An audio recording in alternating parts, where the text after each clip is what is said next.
പുതുക്കാട് ഗ്രാമപഞ്ചായത്ത് മഴക്കാലപൂർവ്വ മെഗാ ശുചീകരണത്തിന്റെ ഭാഗമായി പുതുക്കാട് ടൗൺ പ്രദേശം ശുചീകരിച്ചു. പഞ്ചായത്ത് പ്രസിഡന്റ് രതി ബാബു പരിപാടി ഉദ്ഘാടനം ചെയ്തു. വൈസ് പ്രസിഡന്റ് KG ജോജു അധ്യക്ഷത വഹിച്ചു. ഗ്രാമപഞ്ചായത്ത് അംഗങ്ങൾ, പഞ്ചായത്ത് ജീവനക്കാർ, അംഗനവാടി പ്രവർത്തകർ, ആശാവർക്കർമാർ, ഹരിതകർമ്മസേന അംഗങ്ങൾ, കുടുംബശ്രീ പ്രവർത്തകർ, തൊഴിലുറപ്പ് തൊഴിലാളികൾ, ആരോഗ്യവകുപ്പ് ഉദ്യോഗസ്ഥർ എന്നിവരുടെ നേതൃത്വത്തിലായിരുന്നു ശുചീകരണ യജ്ഞം നടത്തിയത്. ഗ്രാമപഞ്ചായത്ത് വികസന സ്റ്റാൻഡിംഗ് കമ്മിറ്റി ചെയർപേഴ്സൺ, ഗ്രാമപഞ്ചായത്ത് സെക്രട്ടറി PR ജോൺ എന്നിവരും സംബന്ധിച്ചു.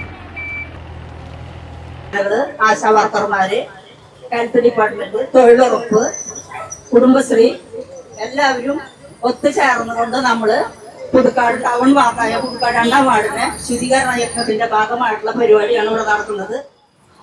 പ്ലാസ്റ്റിക് വിമുക്ത പ്രദേശമാക്കി മാറ്റുന്നതിനും അതുപോലെ തന്നെ ഈ ശുചീകരണ പ്രവർത്തനങ്ങളിൽ എല്ലാവരും പങ്കാളികളായിക്കൊണ്ട് തന്നെ ഈ ശുചീകരണം കൃത്യമായിട്ട് നമ്മുടെ ഈ അങ്ങാടി വൃത്തിയാക്കുക എന്നുള്ള ലക്ഷ്യത്തോടു കൂടിയിട്ടാണ് നമ്മൾ ഈ പരിപാടി ആസൂത്രണം ചെയ്തിട്ടുള്ളത്. അങ്ങാടി ക്ലീൻ ആക്കുകയാണ്.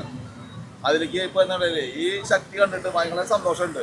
ഹരിതകർമ്മസേനയാണെങ്കിലും ആശാപ്രവർത്തകരാണെങ്കിലും ഹെൽത്ത് ഡിപ്പാർട്ട്മെന്റ് ആണെങ്കിലും പഞ്ചായത്ത് ജീവനക്കാരായാലും കുടുംബശ്രീ ഉണ്ട്. എല്ലാം നമ്മുടെ പഞ്ചായത്ത് ശുചീകരണ യജ്ഞത്തിന് തുടക്കമായിരിക്കുകയാണ്. മഴക്കാല പൂർവ്വ ശുചീകരണ പ്രവർത്തനവുമായിട്ട് ബന്ധപ്പെട്ട് നമ്മുടെ വിവിധ വാർഡുകളിലെ പ്രവർത്തനങ്ങൾ തുടങ്ങിയിരിക്കുന്നു.